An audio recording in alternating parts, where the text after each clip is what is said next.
What's going on, everybody? Welcome back to Unplayable. I'm D-House here with Jimbo, and we are talking about set for Star Wars Unlimited today.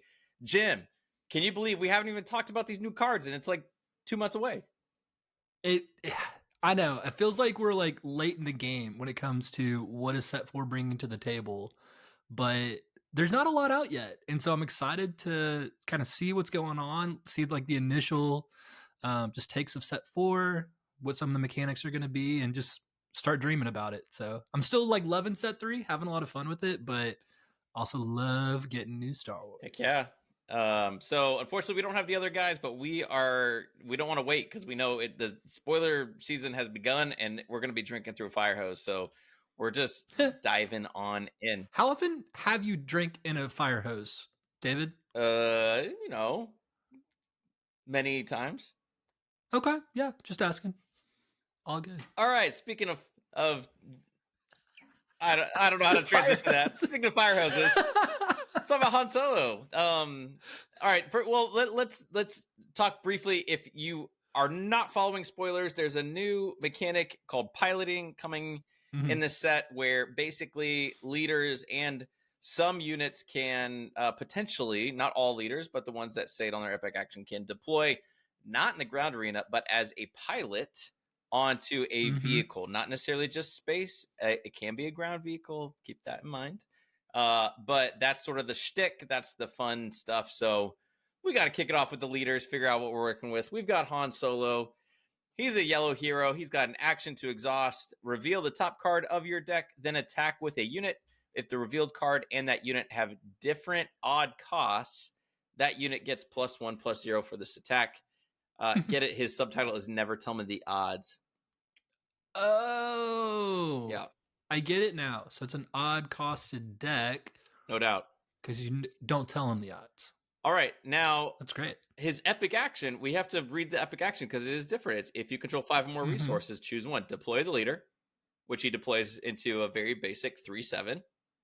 Or deploy this leader as an upgrade on a friendly vehicle unit without a pilot on it.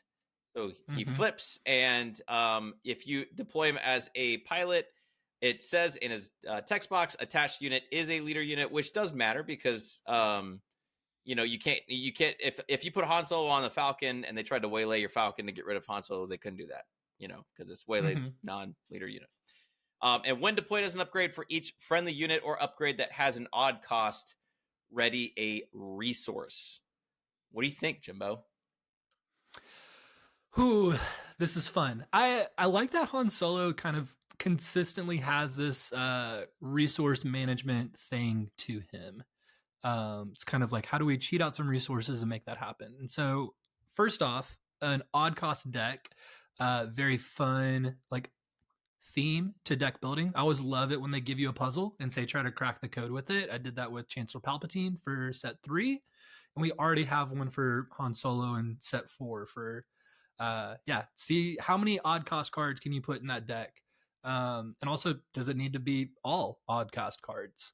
Will be very interesting to see kind of how people mess with that and see how much you actually play into that ability.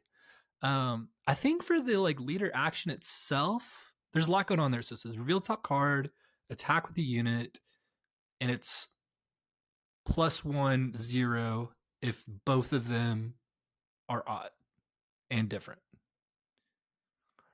Yeah, it's a lot of text. That's a lot of text for +1 damage. Yeah. So there's going to be ways to be able to pull it off, make it work. I like that it doesn't cost any resources. You just can do it.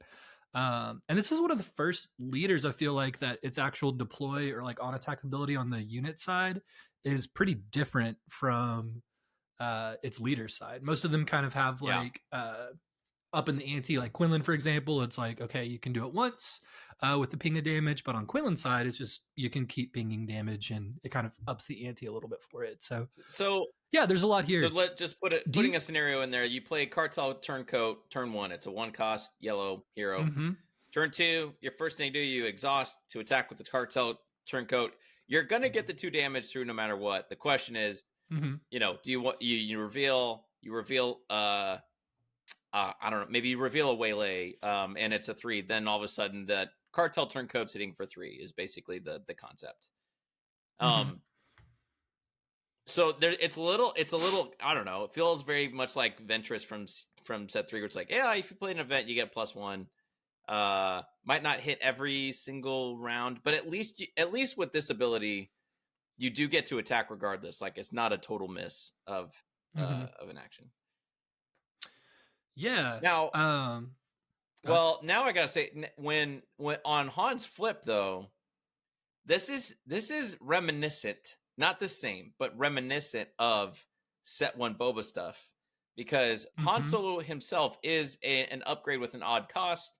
So if you deploy him on like a Millennium Falcon from set 1, all of a sudden you're readying if you played something before this, right? You could have played the Falcon itself. All of a sudden, just by having a Falcon that you played and then deploying, you're readying 2 resources. So essentially that Falcon came out for 1. If you had no board, you had no other units, nothing. Yeah. Does this reference itself on that deployed ability? It says for each friendly unit or upgrade that has an odd cost. So it doesn't say for each other friendly unit. It is itself. Okay. So cool.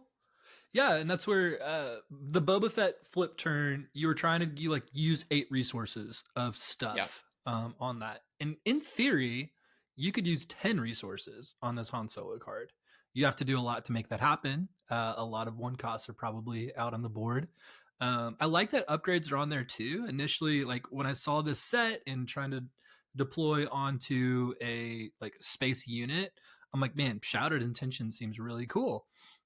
As far as like, hey, you have to kill that unit straight up. You can't just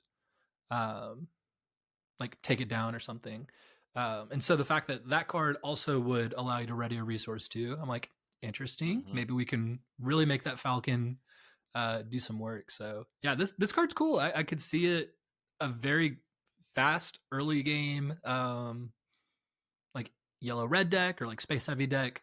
Really working well. So pretty cool. Yeah, and I mean some of the double yellow stuff like Bodhi and Cantina Bouncer are both odd costed things that people like to play. Right. So Cunning isn't. The only issue with that though is Cunning is not, and that's the main. But Cunning is Cunning. It's like you're not playing Cunning, but I don't know. This seems like a deck builder's dream to mess around with. Totally. I think where the leader ability isn't so impactful that it's like there are going to be some even cost cards that I would be okay to put in, and it's like, okay, maybe this didn't work, but I don't know. You're attacking with units anyway, so it's like you might as well try. Yep. All right, let's keep going. Let's see. There we go. Boba Fett. Did you know there's another Boba Fett? Thank goodness. We got 3 Hans, 3 Bobas, 1 suspended. Love it. All right, this one is. Do you think FFG has to have a Fett that comes in every single set? Because we've had one every set. Django was last one. We've had 2 Bobas. This is now the 3rd one. I'm not mad about it. I'm saying we're 4 for 4. I like a good Fett. All right, Red Villain, Boba Fett. When you deal non-combat damage, you may exhaust this leader. If you do, deal 1 indirect damage to a player. And then it has that reminder text. What is indirect damage? This is new. That player assigns 1 unpreventable damage among their base and units.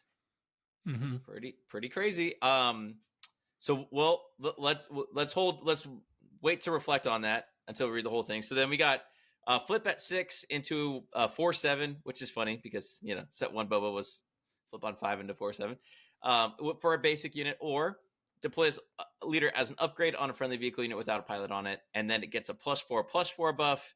Attached unit is, of course, a leader unit, and when deployed as an upgrade, deal up to 4 damage, divided as you choose among any number of units.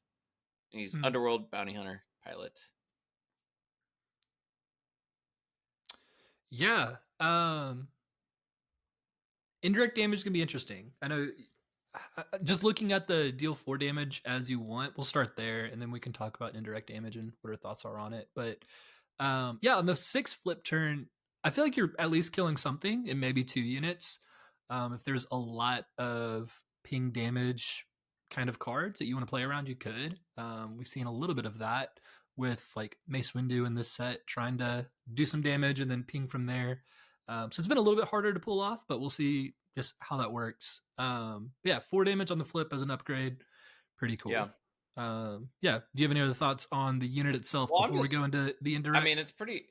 The fact that he's Underworld immediately made me think of like McClunky, because if you could do some Underworld stuff and you're able to deal 4 instead of just 3, obviously, it's indirect. Indirect can be assigned to a base, so that's a thing. Yeah, but and that's where I'm having some trouble with indirect damage, as like how much do I play into that? Yeah.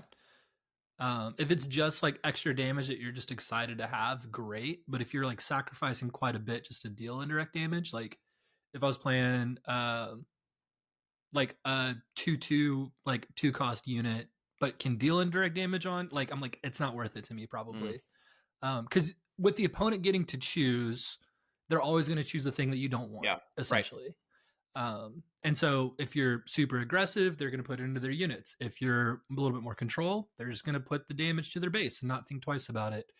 So indirect is still good. It's still dealing damage, and ultimately you're trying to, deal enough damage to kill their base or clear their board to win that way. But it's not going to be nearly as impactful as getting to choose where that damage goes. Yeah, and we saw a kind of a prototype of indirect damage with that.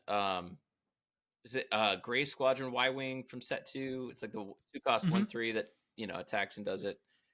Always loved playing that with Ray and draft and sealed and stuff. And it didn't see too much play, to be honest. But we'll see. I do think the fact that he flips, well, he had the only way to get the cool effect is to be deployed as an upgrade, which is you have to have the vehicle out. Of course, it is at 6, so everyone. I mean, the obvious synergy is Fett's Fire Spray, drop Boba, swing for 9, 17 billion, and deal 4 damage, divide as you want among any number of units. That's pretty wild. If you play this with green, you could maybe even combine it with like Overwhelming Barrage and just absolutely one-side board wipe. But what do you think about that ability? Yeah, I do like that quite a bit. And those 2 examples you just gave are enough for me to be like, let me at least try. And I do like that, like Fett's Fire Spray coming out on 6 makes sense for this one. Millennium Falcon on 3 being odd costed makes sense for Han. So as far as these are the starter units. Not starter. And so they're not starter decks anymore. They're spotlight decks. You're so right. Yeah. That's on me. Yeah. I just saw the rarity symbol for starter, but yes, spotlight decks. So you're going to purchase just the Boba Fett spotlight deck or just the Han Solo deck. So yeah, that's just cool that they already have a lot of synergies with things that are already in the game. So I like that quite a bit. All right. And we'll get into a new Fett's Fire Spray here in a minute too, but I think it's interesting now. Let's move on to the next leader, Fentress. Hold up. Another Fentress spoiler that we're talking about with no Mike Rudin on the cast. How do we feel about that? I'm starting to think he doesn't actually like Asajj Ventress. And if he's not here to defend himself, then I can say that. He's all talk, no walk. Clearly. That's right. It's like, come on, Mike. All right, we got Ventress. All talk, no walk. Blue villain leader. I work alone. Action, exhaust. Deal 1 damage to a friendly unit. If you do, deal 1 damage to an enemy unit in the same arena. And it's free, baby. $3.99. The best price. Epic action at 6 resources. Deploy, and she deploys as a 4/6 with grit, or put her as on a friendly vehicle without a pilot on it, and that she gives +3/+4. Attached unit as leader unit. It gains grit, and on attack you may deal 1 damage to a friendly unit. If you do, deal 1 damage to an enemy unit in the same arena. And she's got a buttload of tags: Force, Knight, Bounty Hunter, Pilot. What do we think? A lot of cool stuff. What do we think? A lot of cool stuff. Yeah, the ping damage is all over the meta right now. And so dealing 1 to yourself to deal 1 to your opponent, you can find a lot of good ways to use that in your favor. So I think the ability already is really strong. Tarkin Town is huge right now. This is a force unit, so immediately my brain's going to what blue-red force synergies can I try to make happen with this? And the fact that it's getting grit means that the on attack ability, you can damage yourself and buff yourself at the same time while killing all of their stuff. So it's cool. Yeah, I don't know. I don't know if it's going to be. I'm so intrigued by the piloting and like how much does that actually affect what we're doing. But like, put it on like an Inferno 4. Or there's a bunch of different units that I want out there that I'm excited about. So that's cool. I really want to play a Ventress Kira Twin Suns deck. seems fun. The double blue is gonna go crazy, yeah, right? I could get so distracted by Twin Suns. I love it so much. But yeah, it seems fun. It's so hard to evaluate leaders as upgrades on vehicle units and how well that how well that is going to play. But she is a rare, so in limited you won't see her a ton. But I'm a little surprised by her being a rare because she seems pretty versatile to use. Yeah, pretty straightforward. Yeah. So, but I don't know. I can't wait to hear how Mike, feels. But that'll be another day. Shall we move on? Let's do it. Oh, we got Wedge, Jim. We got Wedge. It's about time. Now we can play Wedge unit in a Wedge leader deck. And Jim, you can combine Wedge and Big's excellent adventures into the same deck, right? Well, almost. We still need half of that to come to fruition. Sure. Well, who knows? But he could be a pilot. I believe it could happen. Yeah. All right, so Wedge, green hero, action, exhaust. Play a card from your hand using piloting. Hello, it costs one less.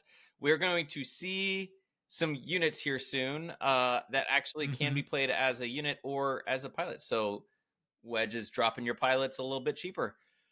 At 5, deploy this leader. Or deploy this leader as an upgrade on a friendly vehicle unit without a pilot on it. So he flips either into a boring 3/6 or as a +3/+4 and attach as a leader unit, and it gains on attack. The next pilot card you played this phase costs 1 less. And he's a rebel. Hello, rebel synergies, and he's a pilot. I love it. Yeah, just what you said there about the rebel synergies. I'm like, okay, green red hero, let's make it happen. There's so many rebels in there.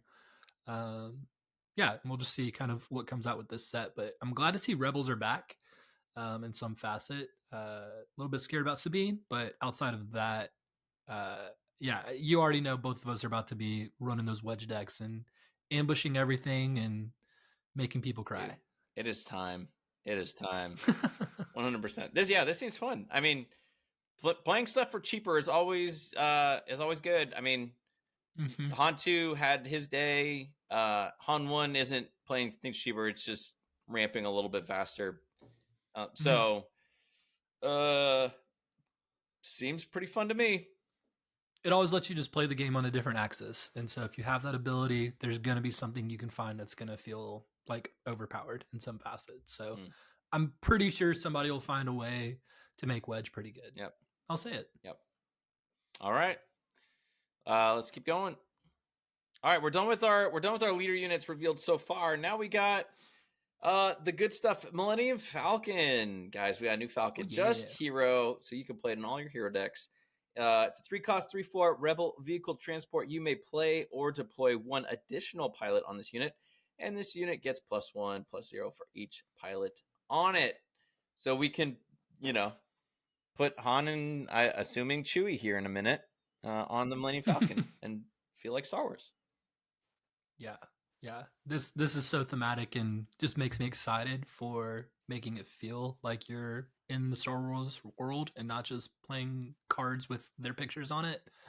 Yeah, very cool. I'm curious. 3 for 3/4 in space is already good stats. Yeah. And a rebel. We've seen and a rebel. Yeah, we've seen vanilla cards with 3-cost 3/4 in space already like work its way in. You're going to be able to do a lot with this, which I'm excited about. And so, yeah, if piloting is something that can work in this game, Everyone's like confiscate's gonna destroy that because they count as upgrades, but you only have so many confiscates in your deck. Yeah. So it's like, okay, if you really want to go all in on that, you can, but you're limited. Yeah. Feels like Fang Fighter could probably be a good option in this next match, but yeah, it's a great point. Great point, because you're playing a space unit to pop one of their space unit pilots potentially. A lot of good stuff for sure. But this seems great. I mean, even like you said, just a 3-4 rebel vehicle. Mm-hmm. It'll be fun to mix and match some pilot abilities as well, because it seems so far that pilots are not just like stats, like vanilla stats. They kind of give something to it. So you just said you love Twin Suns. This is kind of potentially could give that Twin Suns vibe of mixing two pilot abilities together for one big attack. And it's just trying to see like, okay, what kind of combos can you play together to turn the tide in your favor. The one thing working against this is that it's just a unique Millennium Falcon, and the set 1 Falcon is pretty good. Pretty solid. So indeed it is. So that's its one thing working. I did start to think though, what's that set 2 Echo that you can, when you play, you can discard a unique card and give something with that name +2/+2. So we're getting to the space now with 4 sets where there's things with lots of the same names where that deck might be possible to try. So I don't know. Seems fun. All right, not to be outdone in the Spotlight deck, we've got another Fett's Fire Spray. The Feared Silhouette. Pretty sweet art, honestly. 4 cost, 4/4 villain, Underworld, vehicle, transport. When played and on attack, deal 1 indirect damage to a player. If you control Boba Fett as a unit, upgrade, or leader, deal 2 indirect damage instead. So, yeah. I think initially I'm underwhelmed. Oh, okay. I said it. Yeah, just where I was saying the last one with like 3 costs for 3/4 is pretty good stats. 4 costs for 4/4 seems very okay. And again, I need to be proven like that indirect damage is going to be impactful in a meaningful way. That like, yeah, you're dealing 2, so it's not insignificant, but I don't know how much it's going to be felt in the grand scheme of things. So I don't know. I don't love it, but we'll see. I'm not in love, but I also feel like this will find a place somewhere. The main issue I have is like, where's the love for Boba's dad, Jango? I mean, Jango had it first, right? Yeah. But too much text on the card. But to be honest, like, can you think? Wait, would that work with Jango's ability, like the ping and the tap and the exhaust? One indirect. It's the unit that's doing it, so it should. Yeah. So that might get insane. That's maybe why they were like, we can't do that. But again, the indirect can just go to base, so they can just say like, okay, I'm not going to let it hit the unit anyway. I just feel like it doesn't come in ready, but it only costs 4. It's only in villain. If you're running that new Boba Fett, in red, and you wanted to go with a different color, I don't know. I think it can add up for sure. And I mean, a 4 cost 4/4 in space, that's still above curve for space. Yeah. To me, the most exciting thing on this, like you said earlier, is just the Underworld tag, because there's a lot of Underworld synergy from set 2 that this can kind of add to that. Yeah. But for me, that's the most exciting piece of it. Yeah. All right. Chewbacca. Let's go. All right. So we've got our first just actual unit that can be played as a pilot or a normal thing. So 5 cost, green hero, faithful first mate. This unit can't be defeated or returned to hand by enemy card abilities, which is pretty wild. It's just, he's just immune. He's like, get off me. But he can be played as a pilot for 3. So it's cheaper than his actual normal cost. And then he gives a +3/+3. And attached unit gains. This unit can't be defeated or returned to hand by enemy card abilities. And of course, he's also a rebel and a Wookiee and a pilot. Yeah, that's pretty sweet. It can still be captured, but captured's not super common. At this time, the new Cad Bane unit definitely added that to the mix again. But I think that ability is sweet. I think earlier where I was saying like Shout Out Intention seems really good in this set. Chewbacca does the same thing for the same cost and gives a +3/+3. Yeah. So that's pretty cool. Again, the only thing you're missing out on is the captured piece of that mechanic, and I would take the stats over that any day of the week. Yeah. Seems pretty nasty. So you play this Falcon on the new Falcon. You play the Falcon on 3. You drop this on 4. You'll have a leftover resource, but then you're immediately hitting a 7, right? In space, because the Falcon gets +1 for each pilot. Oh, okay, yeah. I was thinking about the OG Millennium Falcon, but yeah, it would be a 7/7 in space that you can't return to hand or defeat. You just have to do a lot of damage. A lot of damage. Yeah. And then Han Solo can come in, ready 2 resources, or 3 resources, just with that alone. Swing for 15 billion or 12. No. How much would that be? 7, 8, 9, 10, 11. 11. Get gross real quick. So obviously Chewbacca is confiscate proof. I mean, you could legitimately play this on, like, if you play an A-Wing turn 1 and turn 2 on in 3, you play this on the A-Wing. All of a sudden you've got a 4/6 with raid 2 that can't be defeated by enemy. Now it could be exhausted, right? So Django could handle some of that stuff, but it's similar stuff to like what the wing leaders are trying to do to big A-Wings. Right.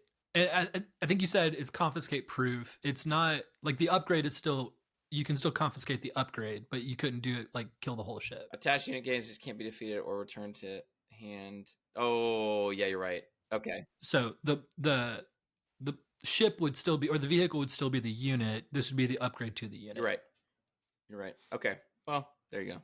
And they fang fighting. But still, if they're having to waste a card to do that, like you're like stinks, but it's okay. Yeah. Okay. Well, I think Chewbacca seems pretty good. I like him a lot. And more Wookiee stuff, man. We need that Wookiee deck. We just need it. We really do. Okay, Never Tell Me the Odds is a yellow hero event. It's a gambit. Discard. It costs 3. Discard 3 cards from an opponent's deck and 3 cards from your deck. Deal damage to a unit equal to the number of cards with an odd cost discarded this way. That is something.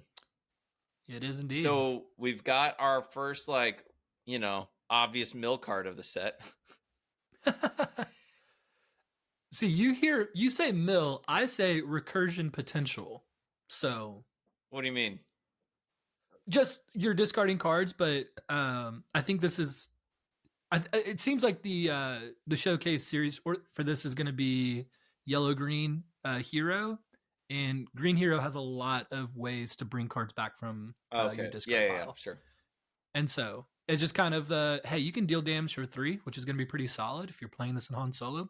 At least going to get 3 damage, probably 4 or 5. But then you just have things in the discard pile that you can then bring back. Yeah. So I think that's pretty cool. Yeah, that's interesting. Yeah, if you got Rogue Squadron, which is Rebel, you got Home 1. Yeah, it seems like a fun card. Obviously a build around, but yellow hero doesn't have a lot of direct damage in general, so so I think that is very interesting for sure. But cool. Yeah, but like you were saying though, blue yellow hero is probably going to be the mill strategy if there ever is one. And yes, unfortunately, this would slot right in there for exactly what that's trying to do. All right. I've got Space Unit, the Death Space Skirmisher, 3 cost, yellow, 3/3 Underworld Vehicle Fighter. When played, if you control another space unit, you may exhaust a unit.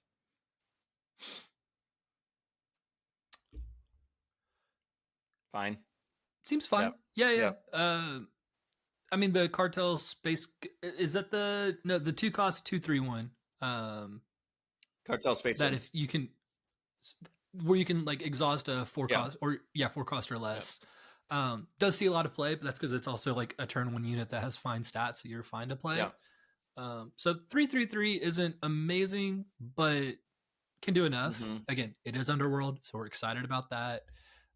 Yellow really does like to exhaust quite a bit, so it plays right into that. It's kind of doing what the colors are already wanting to do. So it may feel a little boring on text, but I think with the Underworld synergy potential, like Cad Bane's gonna love this. Yep. That seems good. Yeah, and definitely great in like limited too. We haven't even talked about limited, but oh my gosh, but I think that's a solid pick. Totally agree with that. Okay, Anakin Skywalker, the kid. We've got a ground yellow hero unit. He's a 2/3 that could be played with piloting for just 2, and adds +2/+3, so same stats. And when attached unit completes an attack and survives, you may return this upgrade to its owner's hand. This is cool. Yeah. Oh, and Force tag. Force Fringe Pilot. Yeah. Very cool card. So in theory, if you have a bunch of ready vehicles, you can play Anakin on one of them, attack with it, bring Anakin back to hand, spend another 2 resources to play Anakin back again, attack with that unit, bring it back to hand. Like you can, it's just 2 resources for as much 2 damage as you want. And with the 3 extra health, it can probably just clear the space side decently well. And so I think there's a lot of flexibility with this card. And you can go different routes with it. You can go the aggressive, try to like beat down the base right then and there, and you can also go with a little bit slower. We're going to use this to clear the board. I hadn't really considered the vehicles from the ground side. Every single time I was like, oh, this is only for space units, but yeah, I don't see anything on piloting that says it has to be space. Yep. Nope. It can. It's any vehicle, so it could be ground side too, which we don't see awesome. a lot, but it's definitely a thing. Yeah, and great reason to try to bring them into the game. Yeah. Yeah. I saw some kind of crazy conversations happening around this. Like if you know, some magical Christmas land, start out with a couple of cartel turncoats, you know, turn 2. You could spike for 8 damage because you could with Wedge, because you could play Anakin for 1 as a pilot, and then bounce it back. And so Wedge seems to be like an interesting possibility for playing him for 1 because a 1 cost, you know, upgrade with a +2/+3. But again, that requires 2 cartel turncoats, so maybe that's not realistic. Another one I saw was the Padawan Starfighter from set 3, where it gets. It's like a 1/3, but it gets +1/+1 if there's a force, a force something unit or upgrade. So all of a sudden this becomes a 4/7 on turn 2 in space. Yeah.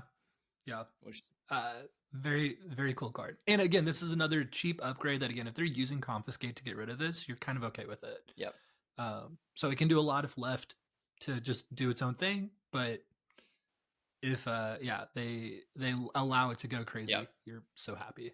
I do want to just point out that also getting a force unit in hero 2 cost that isn't Grogu in yellow is pretty sweet, because I've been trying to get Chirrut yellow hero stuff, but it's like Grogu is like a fine because you want to get the force stuff moving. But him having 0 attack sometimes just feels bad. So having a potential option for force stuff is always a good thing. So force throw is still, and it's not the worst stats. Right.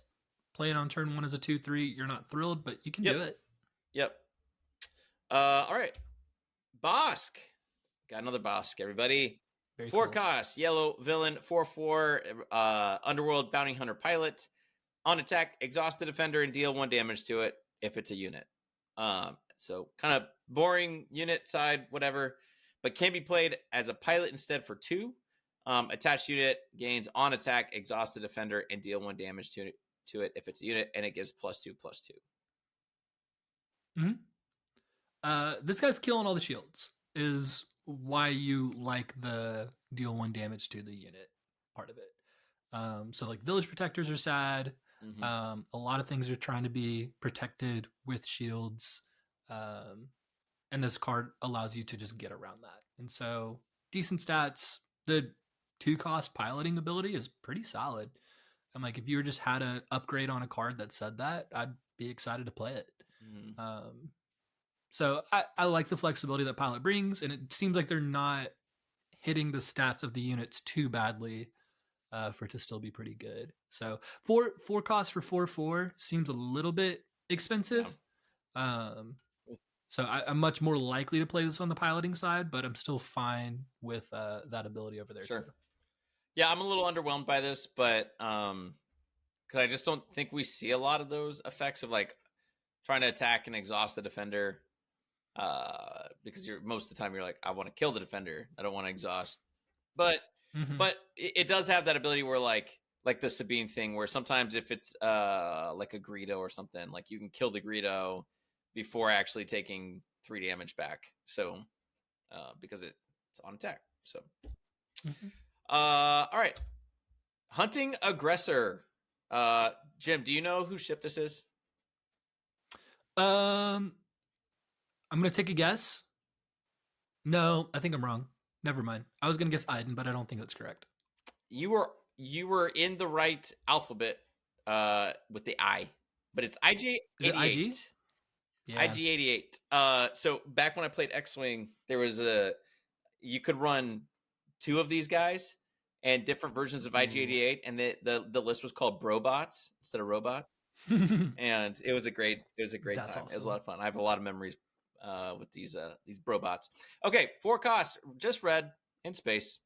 3/6, which that's a lot of health. Underworld vehicle transport. Indirect damage you deal to opponents is increased by 1.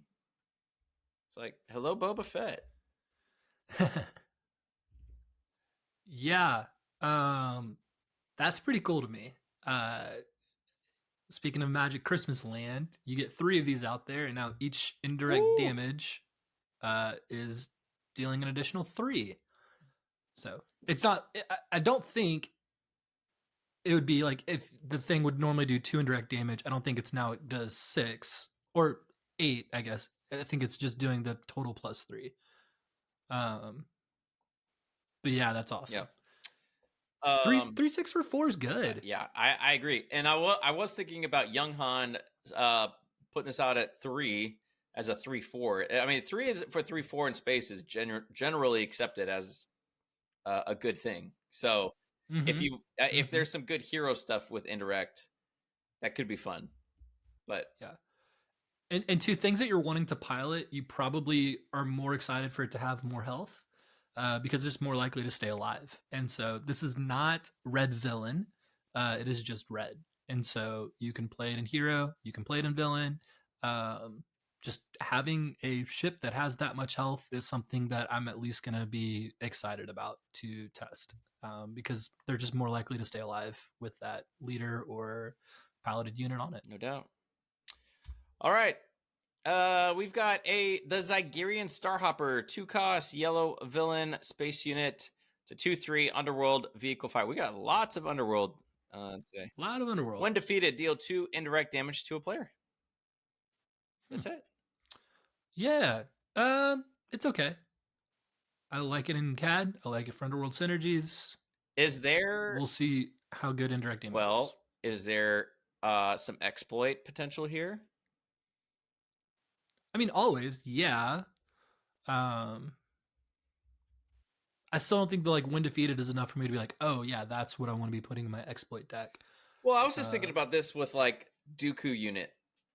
Like if you got a couple of these down and then you did the Dooku unit thing, and you knocked a couple of these, it's like you're doing 4 damage, and then you're doing 4 more damage with the indirect.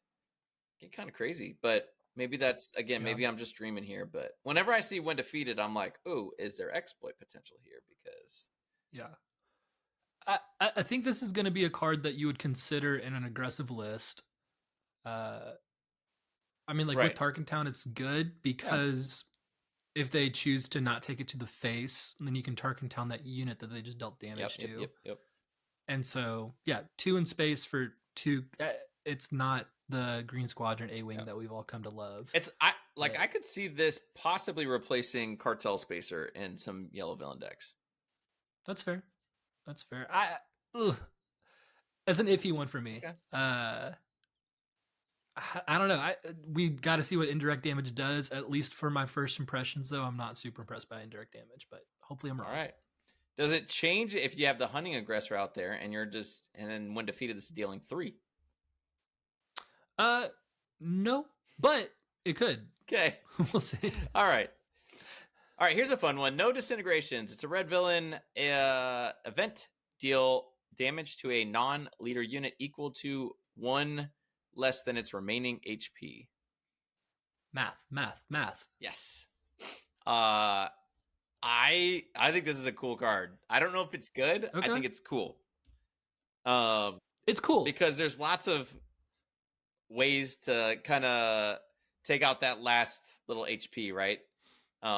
It also just made me happy that this does synergize really well with Darth Vader leader, who we haven't seen in a while, because it's red villain. And so if you just immediately do the Vader thing, you do this, and essentially you're paying 4 to kill anything in 2 actions. Yeah. It is funny because it's like they're like, "Oh, thank you for leaving me alive, barely," and then Vader's just like, "Nope, yeah, don't get that." Away. Yeah. It's interesting because like to kill something, it's going to take 2 actions. Yep.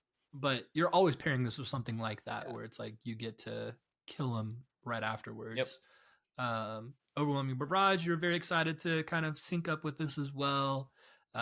It's just kind of, you're not just guaranteed that kill with the 1 card turn.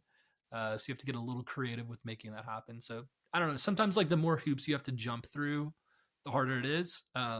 But if there's like a Overwhelm deck that you're excited about, obviously this is great for Overwhelm cards. So maybe Maul wants to use this. There's things that I'm excited to at least test, and I'm glad that it's in the game. Or Jim, hear me out.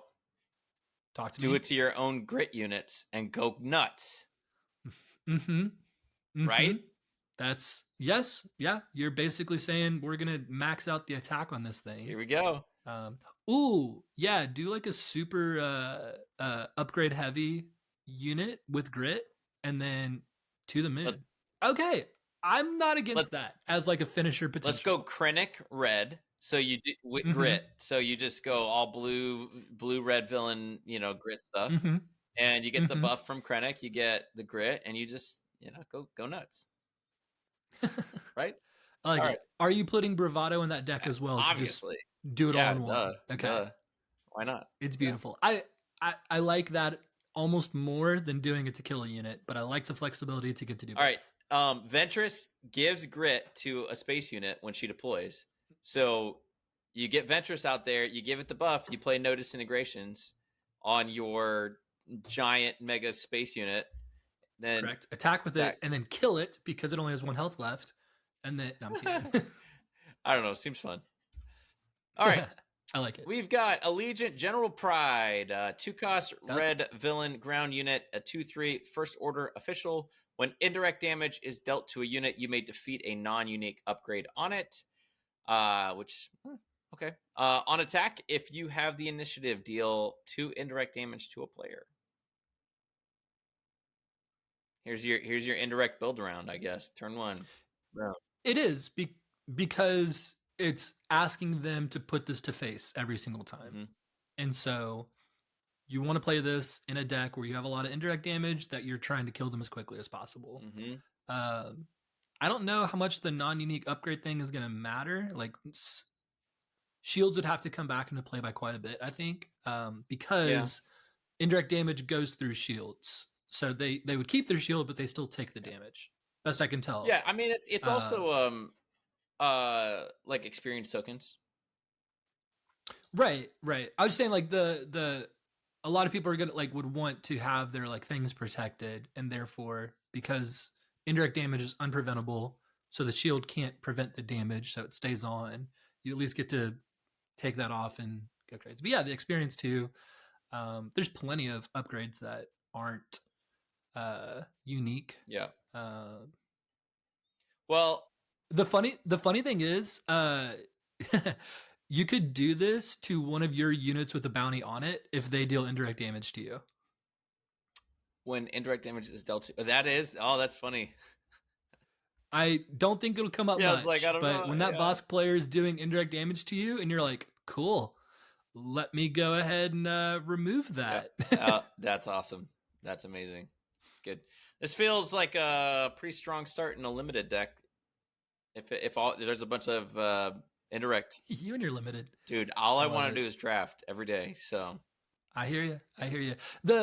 And this is where, because you're wanting a lot of that indirect damage to go to their face, the on attack saying if you have the initiative, deal 2 indirect damage to a player.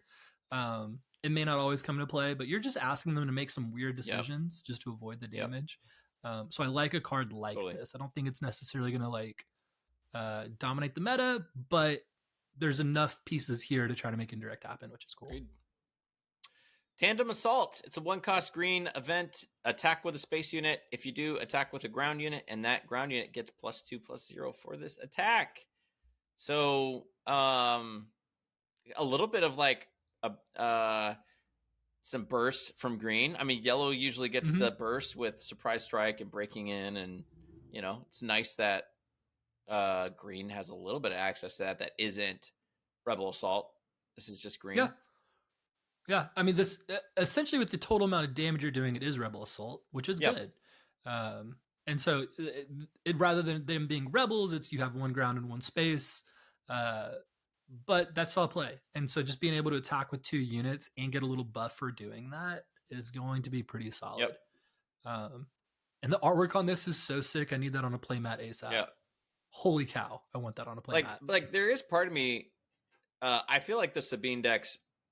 There's so much competition for slots, but if you often have these situations where you're going to lose a unit. This lets you kind of action cheat a little bit, swing with the wing leader for 2, then swing with your Sabine for +2, so you're doing 7, damage to quickly get it off. But I guess then it's like just run Rebel Assault. So maybe if there's a Sabine deck that isn't all in on Rebels, but I don't know if that's a thing. Yeah, it just gives more flexibility to other like aggressive lists as well, which is cool. The amount of times that like you and your opponent are both like 1 action away from killing each other, getting to basically cheat that a little bit, like that comes into play a lot. And so I think this just has a lot of play around that. One thing we didn't talk about at the last card, I'm so sorry for backtracking a little bit, was that it is first order. And I don't think we've seen that on a card yet. We have. We have seen it because Kylo Ren is first order. I just didn't know if Kylo had that because there's been no synergies with first order. We haven't seen that. So okay, maybe. Cool. I didn't know if that might have some potential here. So, but yeah, I like it. All right. I think this is our last one. Nope. Sorry, spoilers. General Draven, 5-cost green ground unit, 2/5. He's a rebel. He's official. I don't know why this guy's neutral. He's very, very much of the rebels. Although I don't know. Anyways, rebel official when played / on attack, create an X-wing token. X-wing, and just as a reminder, X-wing tokens are 2/2 token units that come into play in space. Yes, which is good. I mean, 4/7 stats on the ground in space. You don't really want to pilot the little tokens just because they're so easy to kill, but token synergy can go crazy if we can make some X-wings. Yep. So I like that this already has that ability to kind of make that pop a little bit. It isn't official, so watch out for those Palpatine lists that are using the official synergies. It could happen. You're also getting the tokens that you can kill with Palpatine as well. There's just a lot going on here, and 2/2 in space for free is really solid. Yep. Yeah, not the most exciting ECL target, but in theory, if you were running ECL and you had this and you could get a kill and then create 2 X-wing tokens on play, you might consider it if that was the kill shot. But if this was in yellow, I'd want the Chancellor Palpatine legendary so that they'd be coming in ready as well and gonna do some fun stuff. Wow, there. I did not even consider that. Wow, I forgot about. It's because it's double Palpatine yellow card, and card. a lot of the token generators are in green. So it's a little bit of you have to take a hit somewhere, but it's not totally out of the question. All right, now let's get to our last card. Blue Leader. Oh, baby. Yeah, all right. So this is from the Carbonite Booster spoiler stuff. I have seen the regular version of it, but figured I'd show the cool version. Yeah. So 3 cost, unique green hero space unit with Rebel Vehicle Fighter. Love to see those tags. It's a 3/3 with ambush, and when played, you may pay 2 resources. If you do, move this unit to the ground arena and give 2 experience tokens to it. So you know what's cool, Jim, about this? Talk to me. You could ambush this into your opponent's A-Wing, kill it, take 1 damage back, then trigger the when played, and throw them over to the other side as a 5/5 with 1 damage, but you took care of. You can indeed. You can Neato, indeed. gang. Yeah, you get to pick the order of the ambush as far as it is a when played ability ready to attack and do that. So because you're the active player, you choose which order to do that. It's pretty cool. Like you 3/3 see it like it's like destroying TIE fighters up in space and then but coming down to Scarif ground unit to like mess up some ground units. That's totally. I love it. And then it's what could be a little 5/4 in space action over there or in ground. Yeah. Don't mind if I do. It would still be a vehicle as well, so you could still pilot it just on the ground.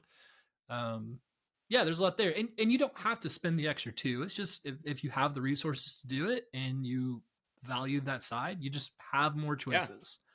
I mean, but if it didn't say that ability at all, and it was just a Rebel 3/3 ambush in space, are you playing that card? I think I am too. 100%. That's awesome. So yeah, this is great card. An uncommon. So we're gonna see a lot of this, and gosh, that's just great design. Green hero. It does make me nervous. I'm like, oh gosh, does this give Sabine something else? But 100% it does. but I still think it still opens up other concepts for green hero decks besides just that. Hey, I will say, I want Leia to make a resurgence. Bring back Leia the leader, get those rebels going. There's enough rebel synergy right now that I'm like, that seems very realistic. Yep, totally. There's a lot of rebels. And then coming. are the X-Wings rebels? Nope, they're not. Okay. Yeah. Which honestly, thank goodness they're not, because unless Sabine was suspended, I'd be like, oh crap. Yeah. Yeah. Totally get that. But yeah, Blue Leader is a fantastic card. I'm excited. What's your initial first impressions on kind of what you've seen so far, David? I'm excited. I think the whole piloting concept, while it does seem a little bit like a glass cannon, I think will lead to some very interesting moments and decisions and rewarding high risk, and then also feeling super punished when you deploy your leader into like a 1 cost removal thing. That feels bad. Totally. But again, like if you're putting confiscates in your deck, it's at what cost? What are you taking out? Like what opportunity cost you're losing?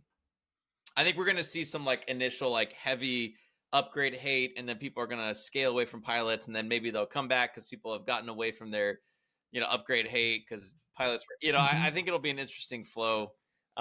Totally. And I like it. So far I like the green hero stuff the best. Because of Chewbacca for sure, and Blue Leader. Oh my gosh, yeah! Just those 2 cards alone, I'm like, oh yeah, this seems fun. I think Blue Leader is about to be just a strong staple in Green Hero for a long time coming. Yeah, so. That's funny. You said Blue Leader and Green Hero. I was like, wait, blue. Oh, green. Yeah, the Blue Leader and Green Hero. I said what I said. Yeah, too funny. All right, well, that'll do it for our first spoiler recap for Set 4 Jump to Lightspeed, dropping in March. So I imagine we're going to be doing lots more videos with some more spoilers coming up. So thanks for watching, guys, and we'll see you next time. Bye-bye. Bye, y'all.